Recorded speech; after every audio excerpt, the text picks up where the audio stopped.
Yeah. So they were probably What's fun is if you're in the passenger seat, you're driving, you can like lean forward in the windshield and just see all criminals. Oh, it's amazing. I'm glad you guys didn't get in the seat sail though. Yeah. Because On the west side of it, yeah. I was driving the Dakota minivan, so we had a little bit rough one. Because Alex and Colin and Andrew got some baseball. That's funny that Reed was to the left. Yeah, I was surprised. He is one of the best of the best. He gets so antsy. He does just like he goes for the first thing. With more friends, he can't go for the first thing. He can't. We're ready whenever you're ready. Okay, let's get started.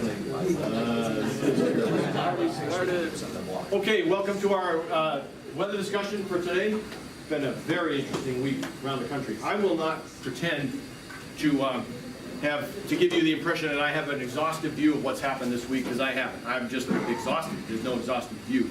But we've got a couple of things going on today. We'll talk about the current weather and a look at the whole week's satellite.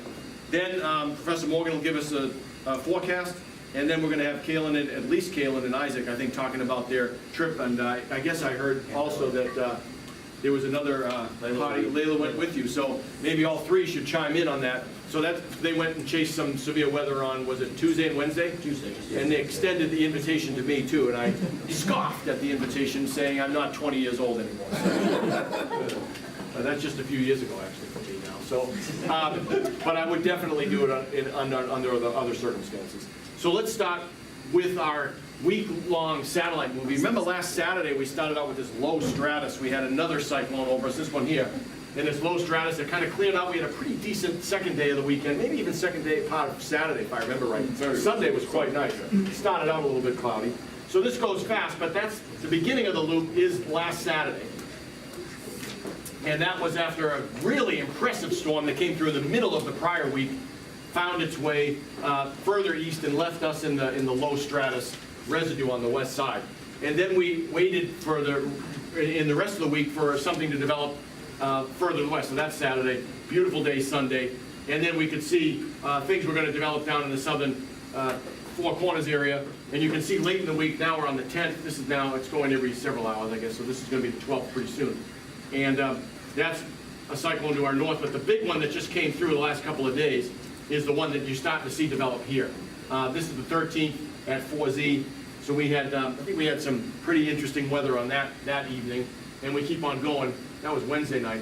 And meanwhile, this thing's really taking shape on the backside of the west. You can see the big circulation center hanging over North Dakota. I don't have all of the information about North Dakota at my fingertips, but I know it was an amazing snow event for them. Professor Morgan was just showing, maybe you're going to show it at the beginning of your discussion, so I won't say, what's the seasonal snowfall total in some of those stations compared to what they got in the last 72 hours. And it's biased heavily toward the last 72 hours, as you'll see. So, very impressive storm that's gone through us. We had snow showers yesterday around 6 p.m. Some people just reported flurries. I had a squall at my house, and I think we're not done with that. And that seems to me like about the 5th day in the month of April. It's only 15 days old that we've had snow in the air. And we probably have 2 or 3 more, at least 2 more. And so it's going to be pretty interesting. So a really beastly couple of developments in a row. Mid last week, and then this one here that we'll have a little bit more detail on in subsequent pieces of the observational overview. So very impressive. And a couple of places in the south had some severe weather as well associated with this. We had severe weather more locally in Iowa, and our triumvirate of adventurers will testify to that a little bit later in our discussion. So let's go to let's go to the current satellite, Pete. So we're kind of focused a little bit more on our current time. Thanks for showing us that longer one. Mm-hmm. So here's our visible satellite movie over the last probably like 6 or so hours. And the center of circulation for that big beast of a storm is up here in sort of northeastern Ontario. And we got low clouds on this little line that's somewhat curious. And an interesting moderate precipitation event in central Missouri that I haven't spent any time trying to diagnose, but it seems unrelated to the cyclone, or at least not directly related to it. And then you can see the cold frontal portion of that cyclone, which really took its time coming through. It was threatening us Wednesday afternoon. It didn't really get cold here until Thursday, but it's now off the East Coast, and you can see the massive cloud structure associated with that.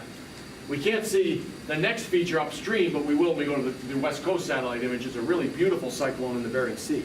And that is finally the first sort of signature-looking storm in the Pacific Basin in quite a time, for at least by my record. So, but much of the post-cold frontal region is crystal clear, as you can see along the eastern seaboard, but we're going to see temperatures are pretty low in a lot of these locations compared to their climate. And we're really cold in a lot of places here in the western plains. Here you can see the snow boundary. Nothing's moving there in North Dakota. That's not clouds, that's the snow. So they just got a huge snow event in that part of the country. Some places in Minnesota also, and then eastern Montana, as Henry was telling me on the way in. Let's take a look, Pete, at the water vapor version of that, just to see if there's any of those swirlies floating around in the shear zones on the northern part of the storm. So I always like to look in these places right here where you see really strong shear line, and I'm seeing just a little bit of an eruption, but it's being stretched right out, unlike what we saw, I think, last week, where sometimes those little swirls will kind of spin themselves up. They can only do that, I bet, if the deformation straining is weak. And I bet you it's too strong in this particular feature here. But if you look at this closely on your own, you'll see a couple of things erupt in the southern part of Hudson Bay, but they quickly get flattened. So nothing quite like what we saw last week in that realm. And certainly nothing else on this particular strip either, which is the northern border of the clouds, which are just to our south right now. Okay, let's go to the radar summary, if we could, Pete. So this is, you know, if Friday weren't the worst day of the week in terms of back-to-back scheduled stuff, this would be fun to try and diagnose this line. And then this feature here in Missouri, which is now beginning to erode. But this one's really interesting to me. The initial feature is oriented north-south, and then suddenly this east-west line develops with heavier convection right along the border with Arkansas. I have no idea what's going on there, but it's really quite interesting and would be worthy of some attention. Some convective activity over the Caribbean and off the coast of Florida, and then this is lake effect type of precipitation, some of it, not all of it. I think the stuff up here in Michigan may be coming off the northern part of Lake Michigan, but this was a band of precipitation along what looked like maybe a secondary cold front, and it's kind of evaporated away and saved us the snowflake probably. And this, we'll look at the surface obs in a minute. I think that this is maybe not reaching the ground, and if it is, it might be just barely above freezing and it's raining in those locations. Open cellular convection off the coast of the Puget Sound and northwest, probably pretty chilly air aloft. We'll see what the structure is there when we go to the 500 millibond map in a minute. Okay. Let's take a look at the surface obs, Pete. And before we do, just to give me a second, I want to see what the temperatures are to the south of that precipitation line, so in northern Illinois, and then also what's going on in Missouri. Those would be the things I'm interested in. Anybody who's got another interest can certainly express it, and we can move around accordingly.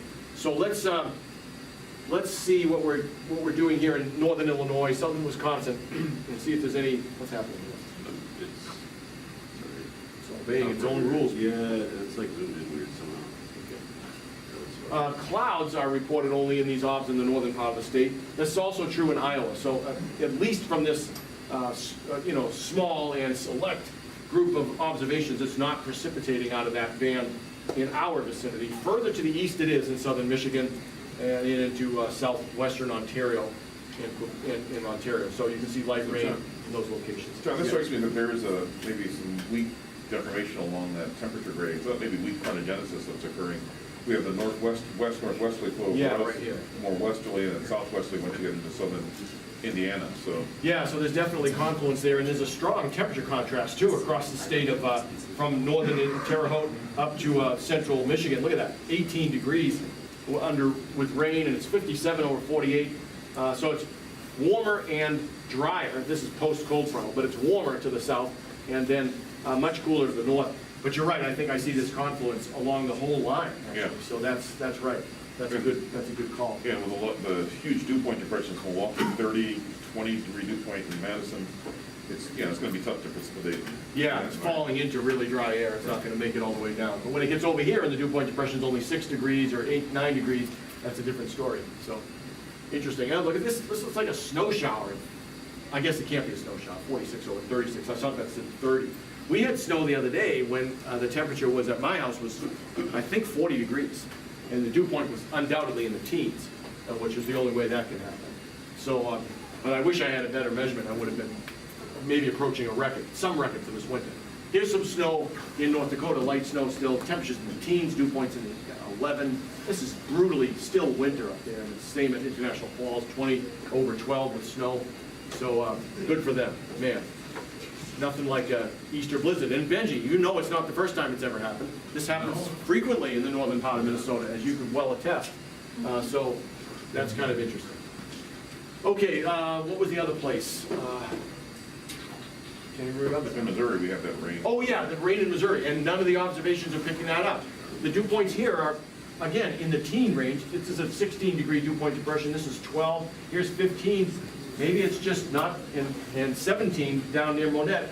Maybe it's just too dry, and whatever's happening aloft can't even be sustained, first of all, and it's not getting down to the ground. And there's a 10-degree dew point depression here in Hot Springs, you have some rain. right. There's some confluence across central Kansas into north. Oh yeah, sure enough, look at that, right there. So there is, and that would help to give one an understanding of something about the linear band. I wonder about the east-west band. I don't know about the north-south band. But it's kind of eroded, so interesting. And look at those dew points in eastern Texas and upper. Yeah. Low 70s along the coast. It was, I think, it's a 70 dew point in Miami, and that's the only one in Florida that's that high. But there's quite a number of them along the Texas Gulf Coast that are over 70. So that's uncomfortable. Nobody wants to be there.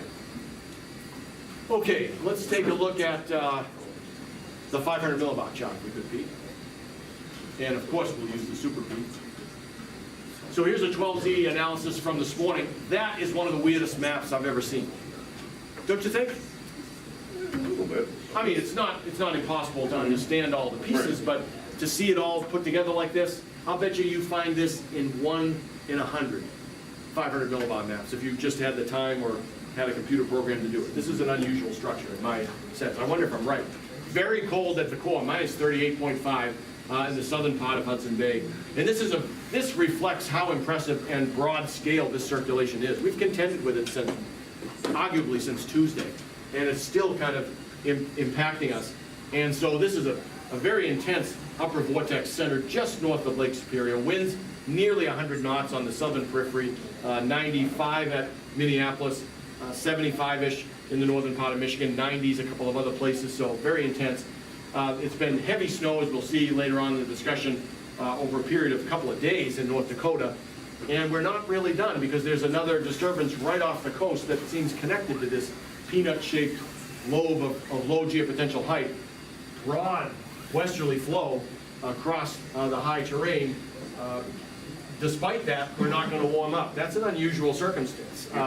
That's usually the harbinger of a pretty nice warm situation, but this cyclone is too close to us, and it's going to keep us chilly in the face of subsidence just to our west, which will warm it up in some places as we move forward in the forecast. So very interesting, and I think, it's just my sense, an unusual structure. We'll go to another level in a minute and take a look at that. I don't know what this feature is. I don't know if we looked at the West Coast satellite image. We'll do that in just a minute. I wanted to get a sense of the continent first. And then a deep upper low kind of centered over the Bering Sea too, and we'll see what that's associated with without question in just a second. So in lieu of other upper level charts at the moment, let's see what we have on the West Coast, Pete. And as I mentioned, I think it's really the first decent looking cyclone of the whole season, in my opinion, in the Pacific Basin. And there it is, this beautiful storm up in the central part of the Bering Sea. I don't know, Benji, I'm really put you on the spot here. Do you know what island this is? Oh, geez. I mean, no. Okay. I wish I did. I mean, that'd be the winning thing of all time. Mark Albright, who was a colleague of mine at Washington all those years ago, he knew every single radar site and every single surface ob. I don't know what that island is. I know there's an island in the Kara Sea called Bolshevik Island. I wish it was something like that, but it's not. Well, let's call it Palin Island. But anyway, that's the center of this massive circulation that is occupying. This is a large area. It's kind of at an oblique angle. Don't forget, that's a big area, the Bering Sea. And then here's the little disturbance off the California coast. And you can even see the circulation center emerge at the last image. See that right there? So that's that little feature that the analysis decided to analyze there in the 500 millibar chart. St. Matthew Island. Oh, St. Matthew. I knew I'd heard of it before. That's St. Matthew Island. Wow. That's desolate, I bet. It's probably a rookery with a cantina. or a bar or something. You know, that's probably all it is. But, and then there's another disturbance here that doesn't quite show up in the analyses we just saw, and that is probably just, you know, sort of organizing in the open cellular convection. I didn't pay attention to the 500 millibar temperature. I'm going to guess 38 minus, what was it? It's, I'm going to say minus 38.7. Okay, let's see what that was. Back to the 500s. Yeah, we'll go back to 500 millibar. Just a tenth of a degree colder than the other one.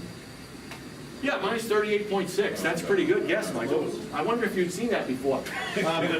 But minus 37 itself at Quileute, so that's what we saw on the radar. You can't go all the way out to see that on the radar, but that's really chilly, so you've got a moist, unstable atmosphere out here. And this has even got a little bit of a vortex structure if the geopotential height lines are to be believed, and there's no reason not to. So that's a little disturbance nurturing in the convective environment off the coast of the Northwest, and this is one that maybe has a little bit more obvious dynamical support and not quite as cold a temperature, so it relies more on the dynamical support, is my guess.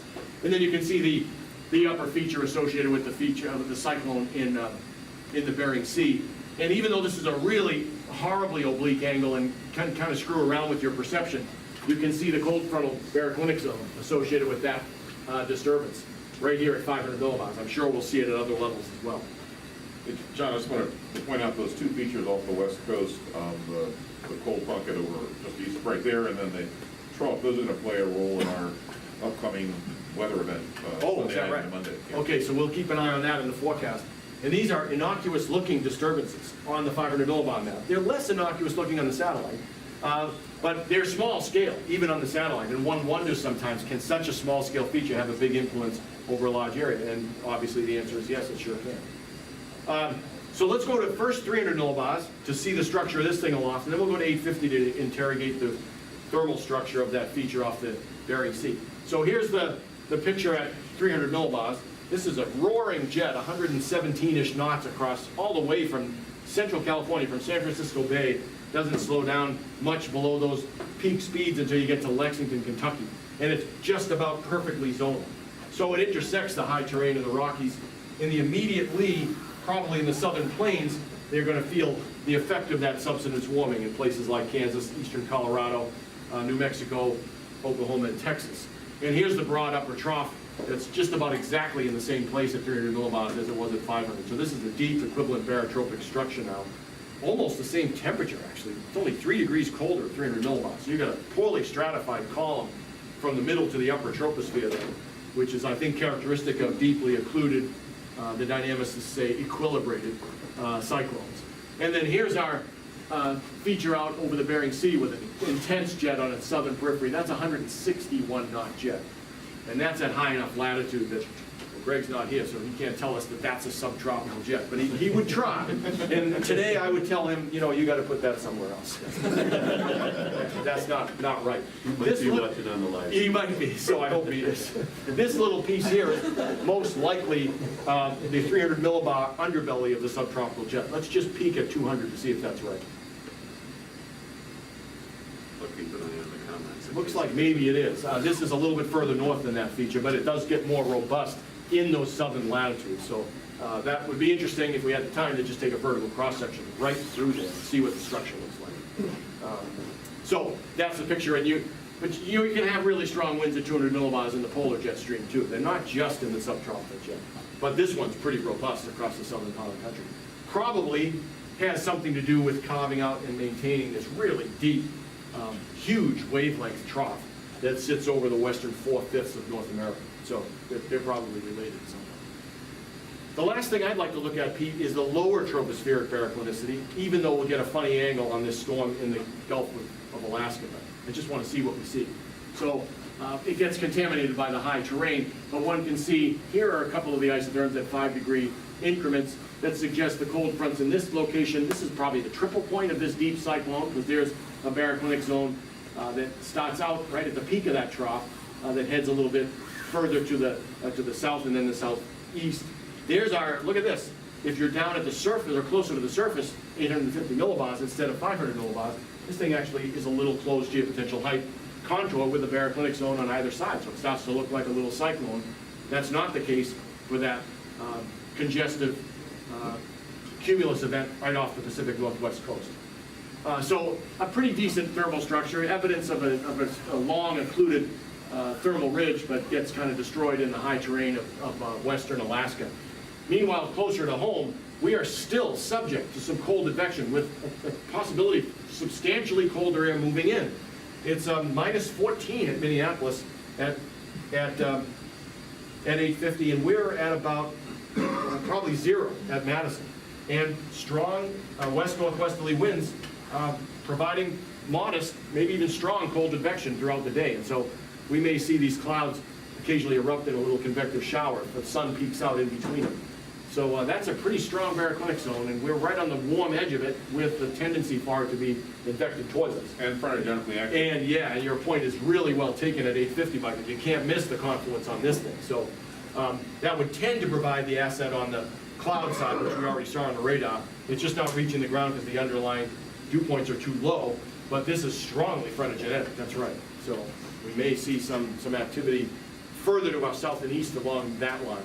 And then finally, a seemingly separate cyclone. I don't think it is probably in the history of this whole event. Here's the occluded thermal ridge trough associated with this deep cyclone in Ontario.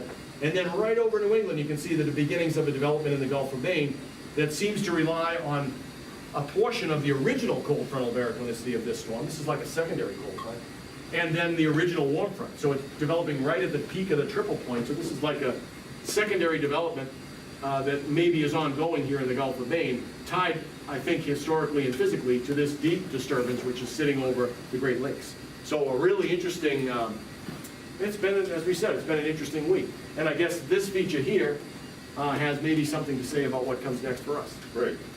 Also, you pointed out the fact that we had that strong westerly flow at 500, presumably at 700. I mean, you can see evidence of a bit of a weak thermal trough. Right in there, yeah. Right, but it's not as extensive, and as we'll see in the forecast in just a few moments, you don't really warm up. And I'm wondering, is it the spacing between that trough and the next one that's coming in that it's, the westerly flow relaxes briefly and then it comes back? Yeah, it's an interesting point. I mean, we did isolate from looking at the 300 millibar flow that this would be probably more the spot where you really expect the big subsidence. I would have pushed it even a little further north, but not much. But it's not very warm. The warmest spot there is, where is this? That's not El Paso, I forget, is this Amarillo? Amarillo. That's 18. Midland, I think. Actually. Oh, Midland, yeah, 18, it's 17 in Amarillo, it's 15 at Del Rio, so that's the only local warm spot. That's a small thermal bubble, and as you say, it has a little geopotential height trough with it, so it is a lee-side trough type feature, but it's not a very strong one, given the strong westerly flow. And maybe, as you're suggesting, I think, it's just the gradual sagging of this colder air that's just not making that happen. Very interesting. And that's it's entirely associated with this predecessor disturbance. So, very interesting scenario of non-action for big warming. So that's what I have. I guess we'll go to the forecast and then we'll hear from our adventurers. Thanks, John. Yeah. I'm going to go to the Firefox. Here's lined up first. What we're going to do, first of all, is just take a quick look at the snowfall. We'll broaden the view in a moment. But as you're aware, and John mentioned, there's a significant weather event, significant snowstorm, blizzard in fact, for much of North Dakota over this past week. I think there were at least 2 days in a row of blizzard warnings for much of the state of part of central and western North Dakota. This map that's shown here is from the pivotal site, is from it's using some NOAA data, but they've compiled the seasonal snowfall accumulation since, actually goes all the way back to the end of September of last year. You look at these amounts, 70 inches, you think, wow, that's incredible. Here in Madison, 24.7. But what's interesting is if you look at these totals and compare, see how did they get here? Let's go back, let's go to the next tab, please, Pete. Or actually, you can just do 72 hours there. Oops. Look at that. Much of the snow, I mean, this was, 30 inches for the season. They started with 8 a week ago, now they have 22 additional inches there. So this is just what happened in the last 72 hours for the snowfall accumulation. And some places, certainly got a huge dumping of snow, and this is not a significant part of their seasonal total, but for parts of extreme western North Dakota, this was their whole season pretty much. we go back to the seasonal analysis page just for a second? I'm interested in the dipole on the border of South Dakota and Wyoming, and I know that's probably Black Hills induced. So I wonder if years where that dipole, and you could take two stations, one upstream of the Black Hills and one downstream, this maybe signifies a year that has a predominance of southwesterly flow. And that would mean dry for us. Right. And I wonder if you did a time series of a dipole of those two stations, and you correlated it with snowfall in Madison, if there'd be any correlation. That would be an interesting. Wouldn't that be interesting? That's a nice project for someone to pick up. Yeah. Because the Black Hills are roughly in this zone here. Yeah, right. So you'd have So with that west-southwesterly flow, you're gonna get ascent on the wind Yep. side, or up the windward side, and then descent over here. Yeah. I wonder if that isn't something that would be interesting. But, yeah, I just thought this was a neat map to look at. If we broaden the view to the whole continental United States. Yeah. It sort of gives us 40 U.S. I wish they would just extend it for everywhere. Yeah, I know. Snow doesn't stop there, but, I mean, really significant snow in the northern part of our state. Yeah. But we're sort of under-populated with snow. But all the way down to Mississippi and Alabama, we've got a pretty decent snowfall. And this map is going to certainly change over the next week, as we'll see when we get to the forecast. Let's go to the next tab, please. This is just the, precipitation over the last week since last weather watch. And got really wet in the southeastern part of the United States. There's the liquid equivalent of that blizzard in that location. And some of this is ongoing this morning with the cyclone that's being developed as it moves into the Canadian Maritime. And for us, just a little bit of light precipitation. Next tab, please, Pete. Looking at precip, but do we have enough precip? Obviously, it's been wet here for the last couple weeks and kind of cloudy, but we still have moderate drought conditions over the southern part of our state. This persistence is going to become a problem as we move into the planting season for folks that have agricultural interest. And the western part of the United States is just still woefully dry. I mean, obviously, some of that snow as it melts is going to help relieve some of the drought conditions in North Dakota. But this is going to become an ongoing problem, and with potential sort of food shortages globally, that's going to certainly have an impact on our economic outlook for prices of agricultural-based goods. And then heavy late snow is bad for the Red River of the North. It's a really bad floodplain, isn't it? It gets wide fast when it starts to melt. So that's a high impact event that's coming too. Yeah. Okay, so let's go to the next tab, please. Oops, no, not that. Sorry. Let's go back to the other, the Chrome browser for a moment. And we'll go to Sol current MN5 forecast, and we'll start as we always start with the meteorogram. It's just to give us a sense of the temperature trends over the next few days. And you can see hanging out, again, we know it's a little warmer than already, but hanging out basically in the low 40s, maybe a little bit cooler on Sunday. We'll see with clouds increasing. We also see relatively low dew points, but those dew points begin to creep up. Again, we're looking at temperatures close to freezing. We'll go to precip, dry, and then Sunday evening it begins to look a little bit interesting with some light precipitation forecast as this is ramping up. And cold temperatures, light precipitation, temperatures below freezing. Interesting. Yeah. Let's go to the time height section. So the time height section, again, yellow contours are potential temperature. The green is the dynamical tropopause. Light blue is minus omega, so this is indicating ascent as an upper trough approaches briefly over the weekend. There's one that's lifting out, another one coming in. And you can see even with our cloud cover today, it's not really indicated here in terms of the relative humidities. These are really high clouds and probably more ice crystals than this is relative humidity with respect to liquid water. You get a nice well-mixed layer that forms with potential temperature and winds nearly uniform of height. Tomorrow afternoon, similar with a northwest flow persisting and a fairly deep mixed layer. And then as we get towards Sunday, you can see the red here is relative humidity. So we're really beginning to moisten up the column. No obvious upper trough approaching, but you can also see, here's the ascent, here's the relative humidity going up, and you can see there is some warm advection that's occurring. But our temperatures here, in terms of degrees Kelvin, close to the surface, are only, we saw that in the meteorogram, are only going to be in the upper 30s with precipitation arriving. And so this looks like a setup for perhaps another late season snow event, but probably with the relatively warm grounds we've been experiencing in the last several days, the last week or so, we're probably going to not see much in the way of accumulation on those surfaces. So Yeah. let's take a look at the map. The other thing John. that's interesting too, if you go from 18Z to 18-0Z in that 6-hour interval, you can see the relative humidity threshold slants downward toward the surface, which kind of suggests to me, and I don't know if this is the right interpretation, but it's moistening at mid-levels where the vertical motion is doing that at first, and it's gradually working its way down. So that means the air is originally really dry, which isn't one of the variables on here, and so you get the impression that it's going to start as snow. Right, that's an excellent point, and that dry air, where's it coming from? That persistent west to northwesterly flow is really drying out the lower troposphere. Over the weekend, we just don't really begin to moisten things up. Wind shift to the east, which indicates lower pressure to our south and the anticyclone to our north, so that's going to be a setup. The frontal boundary will be certainly well to our south. Let's take a look then at the surface map, please. Thank God for the roof at Miller Park. It'll be a chilly It's opening rain or day for chilly- me. I don't want to be, yeah, it'd be miserable Let's otherwise. start at 12 hours. Let's go 12-hour chunks. So there's this, it's on the edge of the domain, but this developing cyclone that's out in the northeastern part of the United States.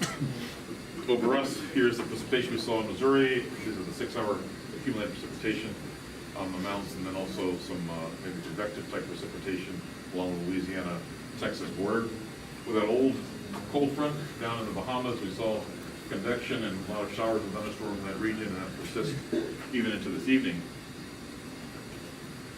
But the other feature is just this broad area of paraclinicity, a trough down to the south of it, and maybe what John was indicating earlier is maybe a second frontal zone. Maybe this precipitation is kind of lining up with that resurgence of the next little bit of cold air, cold advection that's coming in. Off in the western part of the United States, just off the Pacific coast, there's that cyclone that's beginning to develop and move toward the west, or toward the east, excuse me. And we can see, at least in the thickness field, this upper trough and the convection as manifest by this really coarse grid, light precipitation under the cold air just off the British Columbia and Washington coast. So we'll watch the evolution of these features as they move eastward. And again, not much in the way of a significant thermal ridge pressure trough in the lee of the rock. It's broad scale though in the thickness field. You do notice that, but it's not really sharp. Yeah. Right, maybe there's a hint of it right here. Yeah, a little bit, I Right, guess. here's Yeah. a little bit, just southeastern Colorado. Let's go ahead 12 hours, please, for tomorrow morning. This front actually looks like it becomes a little bit more active as we have broad area, large area precipitation that lines up along the Paraclinic zone into the southern plains. The cyclone that was out of the west coast of the United States has made landfall. They're beginning to redevelop over the Rockies. Precipitation over parts of Northern California, if this does verify, I'm sure they would certainly appreciate that because it's been so dry out of the west. But again, it's a pretty quiet weekend for us with a broad northwesterly flow over us and dry air being inducted in. And thicknesses in the 520s, 28 range, which is not so good. All right, let's go ahead another 12 hours to 36-hour forecast, so 0Z tomorrow evening. Cold advection is beginning to ease up a bit. Thicknesses have gone up just a little bit. Precipitation over the eastern part of the United States has continued moving eastward, and it looks like just a broad area of low pressure beginning to form in the northern plains. Strong warm advection beginning to occur just to the east of the Rocky Mountains. But again, pretty quiet forecast. Nothing really super impressive, I think, at this particular time. Go ahead another 12 hours, 48 hours Sunday morning. By Sunday morning, thicknesses have begun to recover as the anticyclone has moved a bit further to the east. Broad area precipitation begins to develop well to our west. Some of this, we'll take a look at the forecast and in Pivotal, we'll do some vertical soundings in this area, but this is largely liquid precipitation, the southern edge of it, but most of this is snow to the north, so we'll see how this evolves as the cyclone begins to move into the northern plains. Same places that got big snow in North Dakota are going to get some more maybe. Get some more with this, yeah, most definitely. Okay, and we'll go ahead another 12 hours to the end of the forecast at 60 hours. And at this time, I think this is just below 540. precipitation has arrived, and it's surprising, even with that warm direction that we see, it's, these isotropes, or not isotropes, excuse me, thickness contours, aren't budging rapidly northward. So it's going to be chilly with a cold rain to our south, are likely getting snowfall, and then the northern part of Torrington, Minnesota, and the northern part of the Dakota is getting some more snowfall accumulation. It's not going to be significant, maybe 2, 4, 6 inches or so in these regions, and for us, I think hardly much in the way of accumulation, is probably just above freezing on most of the surfaces. So that gets us to 60 hours. Let's take a look at a couple other features in this forecast. Well, first of all, with this front that's developing, let's go to 18 hours with the Q vectors and just get a sense of the frontogenesis. If it's going to, you can see, even at this time, this is valid at 1 a.m. in the morning. We do have these Q vectors pointing across the isotropes from cold to warm, so this is certainly a frontogenically active region. Along the further to the east, nice Q vector convergence in this region. It's kind of tough to discern from having looked at the winds earlier this pattern, but there's certainly convergence of Q vectors here, and that lines up really well with the approach of that front and the precipitation that we saw that was produced by it. It's very noisy map. We could certainly take this, put it into a omega solver and get the actual omega for the forecast, but not doing that right now. But these Q vectors are indicating frontogenesis basically along this entire zone. There is some Q vector convergence. Doesn't really show up well here with the layer average Q vectors being plotted, but certainly a weak frontogenesis to the broad area of deformation. It's a nice signal. It's very continuous. It's over a long, long distance. Right. Okay, Pete, let's go back from that image, and the last thing I wanted to point out in this was, let's look at the 850 millibar temperatures at 60 hours. Are we below freezing at 850? In this forecast, the zero line is between the blue and the green. So at 850, it's freezing all the way down into northern Illinois, well south of Rockford and Chicago. So we've got a lot of warming to do, at least to melt the precipitation before it reaches our latitude. Nice baroclinic zone. Nice cyclone will probably track along that baroclinic zone to the southeast, following the area of low-level warm convection. So this is a really nice setup. It's almost like an Alberta Clipper type of setup. Okay, let's go back to pivotal and the other image. So we don't have any ads. We'll go back to the Firefox. Version of that. That was last week. I'm not gonna go back to that. And at 60 hours, let's go to 60 hours in the forecast, please. So this has the arrival of that precipitation a little bit delayed. This is Sunday night at 7 p.m. Again, rain well to the south, but snow certainly at a latitude that's going to be south of us once this arrives. Let's, before the snowfall arrives, look at just do a quick sounding. Madison. It's a beer house, Pete. That's not the airport. Okay. So we can see nice spread between the dew point and the temperature sounding. Above freezing, 40 degrees with a 29-degree dew point. Once that precipitation arrives, we're going to kind of wet bulb it somewhere into the mid-30s. So I'd imagine as the column moistens up. So weak variant of the wind, modest variant of the wind with height indicating a warm reduction occurring as this precipitation arrives. Let's go ahead. Let's just click ahead here in 3-hour chunks. See how that sounding changes over time. And we cool off. Yeah. Down to 36, 29, and notice the temperature's fallen, but the dew point hasn't really changed much. Not enough sublimation yet. To moisten up, and obviously this is just 3 hours later, sunset, so we're just cooling off radiation, and we go another 3 hours. Most likely precip type, snow in this forecast, 33 over 33, so we're just above freezing, but certainly snowfall. If we go back to the map at this time, this is the 66-hour forecast. Surface, so we go ahead 2 clicks, 66 hours. There's that burst of snow in the northeastern part of Dane County. Again, this is one forecast. Go ahead another 69 hours. And Precip continues to move out to the east. But we're getting snow at relatively low latitude. Some of this might be due to this strong upward vertical motion, keeping that column cool. Just going back to 60 hours, or say 63 hours, please. as the snow's about to come in.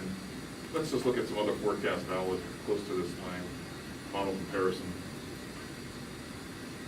And what do we have? So we have a high-res UW-AOS at this time, has snow and sleet mixture, ice pellet mixture. The NAM, I have not looked at that, it's a little bit later, delayed in the precipitation. And the Canadian model also has a bit of cover over that, right, just a little bit of light precipitation over us. Let's go to 66 hours. Here, there's our GFS. Here's another one of the, this is the Canadian model. A little bit of snow coming in, UW-AOS, also moistening up, giving us a little bit of light snow. So it's not going to be a big event at NAM as well, please. Not a big event, but we're going to see, at least if you catch it at the right time after sunset on Sunday, you'll probably see a little bit of late snow. Let's go to the national view of this and to wrap things up. And we'll get out of this, right, we don't have to do a model, we can get the model comparison. Let's just go forward in time and watch the evolution of this system. So as we step forward in time, we can see the cyclone weakens. Doesn't really, at least in this forecast, doesn't head southeastward. It moves into northern parts of Minnesota. There is some heavy precipitation over the southeastern part of the United States. As we keep just clicking ahead, let's go in 12-hour chunks, 84 hours. We see the forecast models, at least the GFS is developing a cyclone just south of Cape Hatteras, and this other cyclone begins to weaken a little bit. Lots of cold advection into the trough. So we'll go ahead another 12 hours, it's 96. And begin to see an interesting interaction between that southern latitude disturbance and the remnants of our brief period of snow, beginning to produce sort of inverted trough that goes all the way back into western Massachusetts and Vermont with some snow. It's kind of interesting. Look ahead a little bit, maybe a little further back in time. Sorry. Whoa, look at that development. Go back. Yeah, go back a little bit just to see the development. Just 3 hours, 6 hours back. You can see the cyclone, yeah, fairly decent cyclone developing with maybe some moderate to heavy snow on its northeast side. So perhaps a late season snowstorm for New England can be off. If you compare the other available models at this time, UW-AOS has more of just a snow showery type thing. GFS, we saw that, and then the GDPFS has a More intense. yeah, more intense cyclone. Less snow. So, It's a week too late. I think the April vacation was this week, not maybe- next week. Maybe there'll be another vacation with schools closed. In any case, that's our event, and then it takes a while for us to warm up. We stay kind of chilly until we get into later in the week. Anyway, that's it. So forecast basically this weekend kind of like it is outside today, maybe some high clouds, but not much in the way of precipitation. Temperatures in the low 40s, a little mid-40s I'm going to say for late today into Saturday. Sunday, clouds kind of thickening a little bit and maybe some light snow, wet snow developing just as we get to around sunset or so. And just some grassy areas you might see a little bit, but doesn't look a big deal for us. But still, it's a late season snow. We had a few more days of seeing snowfall in there. So. Okay, I think that's much. Thanks, Mike. Thank you very much. So yeah, we mentioned last week the synoptic potential for some severe weather events on the earlier half of this week, and we were happy to report that we were able to see one of those in person. So we'll kind of take you through a synopsis of that, starting with Kaylin here. We'll see if we can. Perfect. Thank you. All right. That's not my edit. So, yes, as you see, we have a tornado. Me, Alex Goldstein, a former UW alumni. Adam Penny, he was Alex's chase partner. Trey's partner, and then Layla, and then the photographer was Isaac, one and only. All right, so we'll start with some of the. Okay, so this was Tuesday morning, the upper levels. On the left, we have 500 millibars with the vorticity and wind bars plotted. And on the right, we have the 250 millibar winds with their contours. So we'll start with the mid-levels. So we have a positive fertility trough that was ejected out of the west coast into the Central Plains region. And if you, just for reference, here is the United States, Iowa, where the chase was. This was roughly the Rockies, Colorado, Kansas, Nebraska. So we see we have southwesterlies across much of the region. pushing 50 knots, 55, and then 50, 40s, 50s outside of that. And then if we go higher up in the atmosphere, we can see that the low pressure is here, located just in the right exit region of this trough, also positively oriented. And then as we go through the day, we can see that the low pressure moved further northeast, along with this trough also with nice curvature moving across the plains. Around, so 60 knots is blue, and then the turn to 65 is greenish. So in this general vicinity, we have 50 knots over Iowa, 60, and then in the reds, you get closer to 100 knots at 250 millibars. And then same with the 500 millibars, we have the trough ejecting with 65 knots, 70 knots right over the area that was our chase area in Iowa. So I'll take us through a little bit of the surface analysis here now. So this is the 12Z surface analysis on Tuesday. For reference, chase operations area was right about here. So as you can see, we've got this beautiful low pressure system across much of the central U.S. You can see these cold cloud tops are where the blizzard was occurring in North Dakota at this point. Warm front draped across southwest Nebraska, northeast Kansas, and southern Missouri at this point. And at this point, conditions were very unfavorable for severe weather in Iowa. You can see we've got broad area of convection precipitation across the region. Right now, I think dew points were in the upper 30s, surface temperatures in the low 50s. So not what you'd expect to see for supported for severe weather. Now, as we move across the day, low pressure system moves northeastward, and I guess maybe closer to due east, down to 984 at the surface, so a pretty deep surface cyclone here. And you can see the warm front starts to move northeastward, and associated with this, you got great moisture fetch off the Gulf of Mexico, which has been evecting for the past 12 to 24 hours already. So this area here was characterized by a good chunk of mid-60s dew points, which is moisture very supportive for severe weather. Also notable at the surface here on the WPC analysis is the dry line feature, which was also had the potential to be a focal point for severe weather that day as it moved into eastern Kansas and eastern Oklahoma. Didn't pan out due to convective inhibition. You want to take me to, you want to do one more? So this is 18Z, so 3 o'clock in the afternoon. No, sorry, 1 o'clock in the afternoon. That's a little time. You want to do one more? And so at this point, this is now 3 o'clock in the afternoon, 4 o'clock in the afternoon. Goodness gracious, math is hard.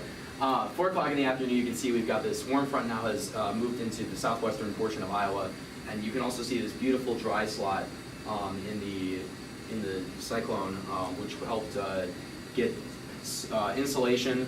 So you got warmer surface temperatures that were very conducive, helped create buoyancy for storms throughout the day. And if you want to take this one further. Isaac? Yes. Also, so where were you guys during this time period? What were you thinking? Yes. Okay. Perfect. So. Unless that's part of your story later. Yes. I don't wanna, No, I think that'd be good. We can fold that in now. So let's see. About 4 p.m. we were coming up on a town called Svc City, Svc which is City. halfway between Sioux Falls and Des Moines. Do you want to take us back to like 15Z real quick? 15Z, Cameron and I were taking a dynamics exam here in Madison.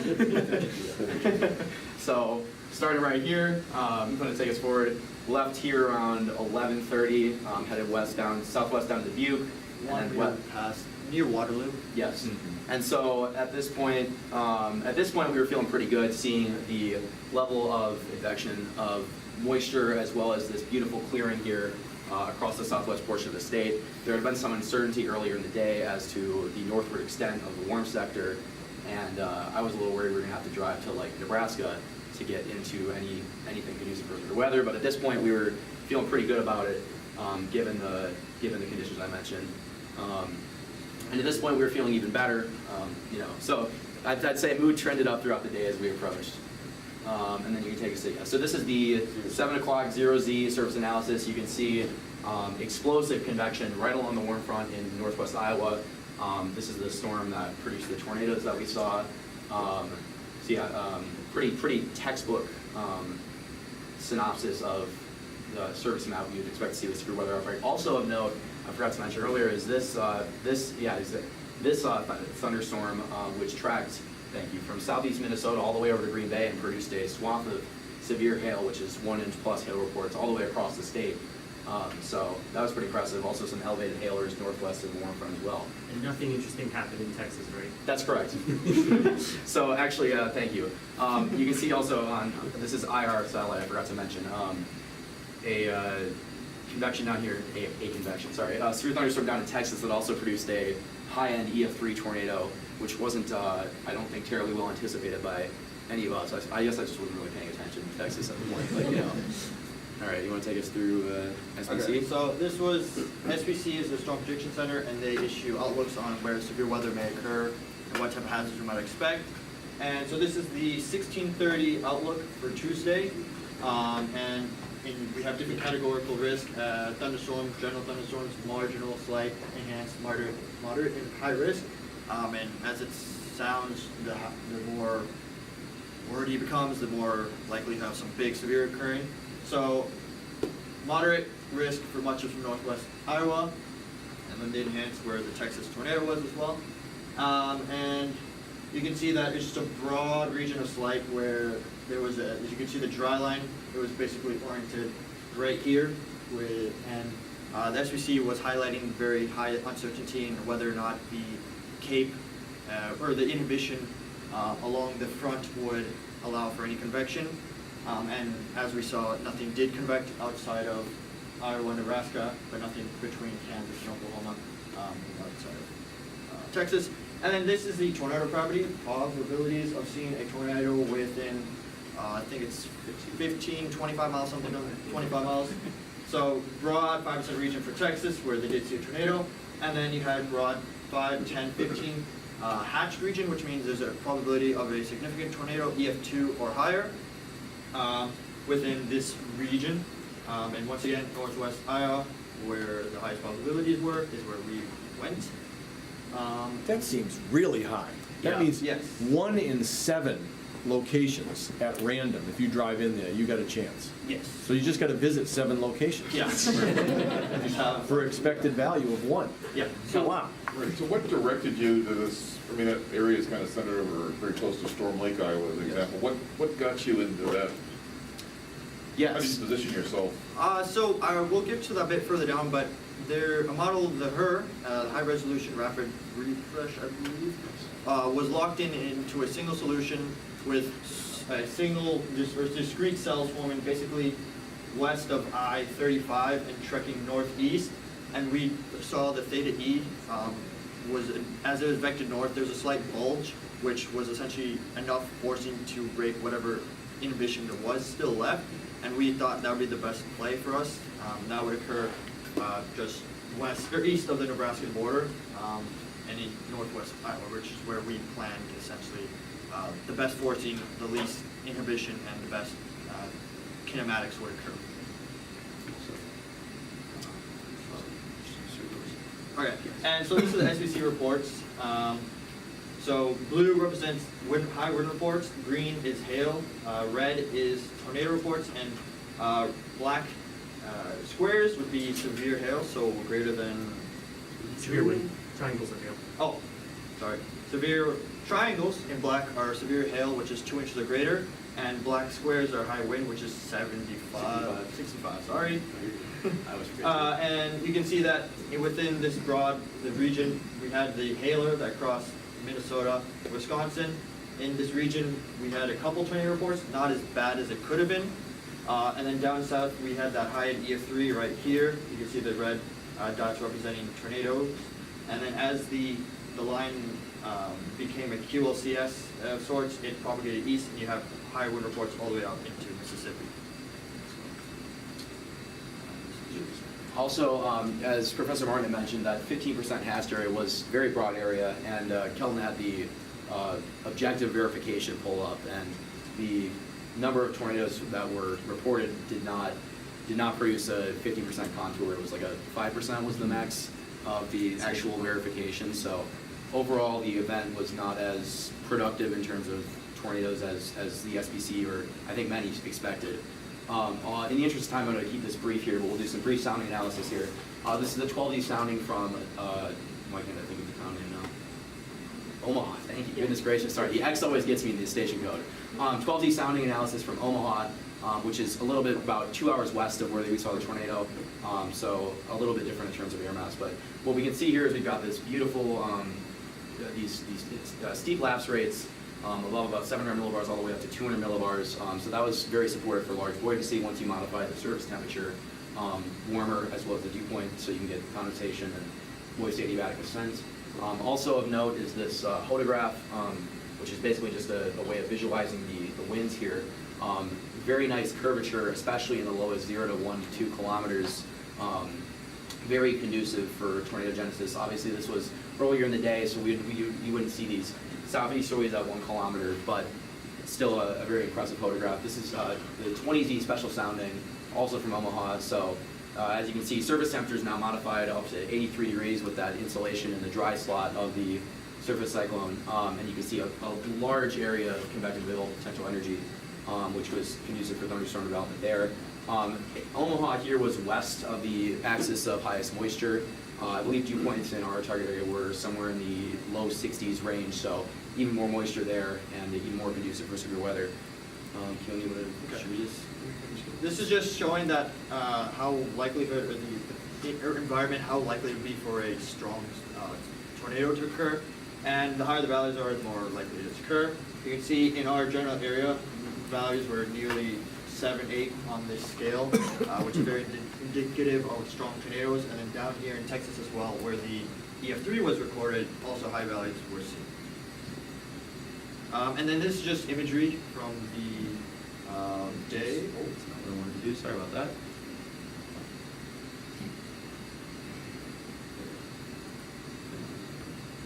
So this is just IR from the day. Iowa is right here. And this goes from 20Z to essentially the next day.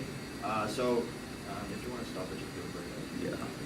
Just like Yeah, there. stop it right there. So this is the cell that produced the tornadoes that we Sorry. saw. For goodness' sake, I apologize. I'm not as skilled with PowerPoint. Oh, too far. Too far. There we go. All right, this is embarrassing. I apologize. We can still see it if it's small. Yeah, I'll make it. I apologize. Click the play button here. All right, it's just going to go small again. Space bar. Space bar. Okay. We're going to leave it small. Okay, just pause it at like 4. Okay, so this is the cell that we were on. This was the one producing tornadoes at the time. You can see very good anvil, big anvil, overshooting top right here with an eagle type structure. So you can see kind of divot there. And then back here along this line is the dry line and cold front. So as we play, you can see the line just form and propagating southwestward, producing. And I don't know if you can tell, here's Iowa, Nebraska, Kansas border, and now here's Oklahoma, and here's Missouri. And then we'll do a brief radar loop here of the events. So a couple quick things to note here. This starts at 21Z, so before initiation. In the velocity field, you can see this S curve indicative of veering winds with height, which is very conducive for tornadogenesis, mesocyclone production, stuff like that. Also note, you can see this kind of ground clutter streaming northwestward. These are cumulus streets, and it's a very, a radar loop you'd expect to see with warm air advection as you get moisture transport north and northwestward. Yeah, so, all right, we'll go to the next slides here quick. This is, yeah, we can just go to the picture of the chase synopsis now too. Lily, you want to? Okay, so this was my first storm chase, so I'm going to try my best here to explain what was going on. So this was in Sac City, and this was the world's largest popcorn ball, and which was kind of a cool landmark other than this huge like initiation of the storm. So we followed this same storm for like the entire time. Can we go to the next one? Yeah. Yeah, and so this was the radar we were looking at, so you can see like the really nice couplet here and all the lightning that came up, and then this was the wall cloud that started sinking. This was when we stopped and we were like, we gotta see what's going on here. Going. Yeah, so we could like, earlier it was like over here, and then it slowly started tracking this way, and then it's as it was moving over this road here, you can see it getting really low, and the funnel was forming right about here. And yeah, so then it eventually formed and everyone was screaming and super happy. And the inflow was just insane. You're standing there and like I had to like brace myself like this kind of as it like sucked all of that air in. And I mean, this is all credits to Isaac with his fantastic camera, but the contrast there. And then we saw a lot of high ground lightning too, which was, I mean, just incredible. Just watching this like storm develop for like, from like its initiation for like 2 more hours. And it just kept on going. You can see in the upper right one that little white speck is a leaf just flying into the storm. As Layla mentioned, the influence were some of the craziest I've ever experienced. Yeah. I mean, estimating what 30, 40 knots constantly. It was wild. Struggled to get out of the car at some point. Can you get back to the prior one, Layla? Just to, This one? Yeah, on the right-hand side? Yes. When you see that, Yes. is that a gimme? I mean, is it like when you're on the golf course and you're 2 feet from the hole, or is it 10 feet from the hole? It's like 2 feet. Yeah. Oh, it is? In conjunction, especially with the mesocyclone we were seeing on radar, it You was. see it like rotating rapidly. And that- Oh, you could see that? You Yeah. can see Oh, it. okay, It was okay, crazy. So you knew you It's were like gonna a succeed. 1 2 feet putt. Oh, that's pretty cool. All right, good for At you. that point, we started getting, I started really getting excited, honestly, at the world's largest popcorn ball. When we saw the level of updraft strength that just looked like on that initial storm, and when you see that in the open warm sector on a day with kinematics like today had, I was getting really excited at that point. Yeah. And the anvil was huge Yeah. too. Like Yeah. I remember like looking up out of the car and it was just like massive, completely How far are you? covering the sky. How far are you from that lower base? Yeah, we were Like 2 to 3 2 miles. to 3 miles, I believe. Yeah. So, shows my ignorance in this, but why not getting a little bit closer? What's your purpose? We were so absolutely How do you judge how close you want to be? Yes, normally we would have liked to have gotten a little closer. We were all a little awestruck at this point, and also we were a little over time, so if anyone needs to go, feel free to go, but I'm happy to stick around for a couple more minutes here. But UW Prof advocates reckless behavior. so Where were we? We were right here. And we expected the storm to go more northeast than north, Yeah. but we expected it to hook, right? So it was moving this way, Yeah, right? we expected to go more northeast, but rather the tornado went due north. So our position, we would have gotten a good view of it in a safe location. Had it gone northeast, but it decided to go due north away from us, and we were like, it's fine, we can see it. That's probably at, Yeah. at the was point the going away tornado, from us. Yeah. at the point the tornado was on the ground, none of us really wanted to pack up and move. So Yeah. just enjoyed the view from there. But yeah, it would have been a decent one to get a little friendlier with as well, for sure. Yeah. Yeah. And so that was the main. This one. Oh yeah. Henry? Did you consider core punching it in the family? Yes, I was in my parents' minivan. We were doing our best to avoid the hail cores as we saw a lot of large hail reports out of there. So yeah, no, we weren't going to be doing any core punching. It got bigger too. Like it was just like that. You can see the beautiful It was wall. Yeah, you see the beautiful amazing. clear slot on the backside as well. That kind of lighter area Yeah. as the roof There were went just so many downdraft. layers and. Yeah. Wait, show the next one too. This was the mothership. Whoa. Yeah, so this was about 20 minutes later. We'll see if I can play this one without exiting PowerPoint somehow. Oh yeah. This is about 20 minutes later. So right here you can see all the dust getting picked up into the storm. That's that white on the Right there. yeah. Yeah.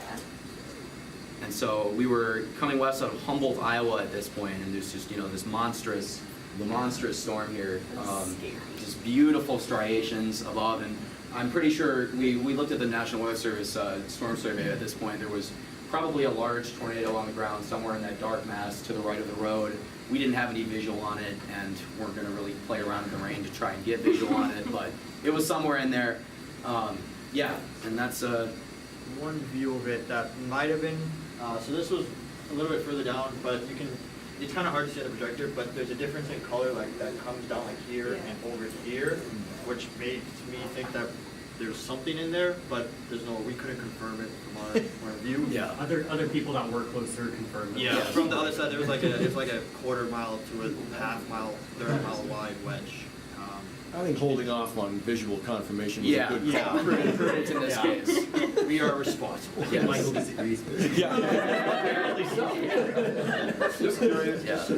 And then we just kind of put up a little screenshot on the left here of our path when we were actively storm chasing, and then our path when we were This was just the driving. popcorn ball. The popcorn ball. So Yeah, like, we're the in cloud Western started Iowa. right over here, and Check then out- we saw, where did we see the tornado? So, right, we were here, we saw the tornado like. Closer to Blizzard, Yes. Blizzard Township, somewhere in there. Iowa doesn't believe in the Pythagorean theorem, as you know from driving this kind of state. I was But gonna you say- were lucky to have been able to go on a straight western course Yes. to find it. I Yes. mean, it's possible We it's had to kind of stair buried step. somewhere and you can't get there. It was, the road network in western Iowa, especially in this vicinity, was wonderful for chasing. Paved roads. Paved roads were great. That's great. There was Yeah. no visual obstructions either. You could Very see for flat. miles and. 20 is a very friendly highway too to take all Yeah. the way west. Oh, that's right, yeah, that's the one that goes through northern Illinois, yeah. Yes, Right by the Field of Dreams. exactly. Yeah, so that's pretty much all we had. If you have any questions. All right, Yeah. that was Yeah. great. So I know there was an EF2 tornado in southeastern Minnesota. Do you know if that storm was previously tornadic, like did it come out of Iowa, or did it? Yeah, that was actually the storm that we were initially on, that Oh, okay. just continued up north through the dark. We were like, we don't want to chase it in the middle of the night, so we peeled off, but that one continued along with the line of storms as they came together. And that's the same basically, so.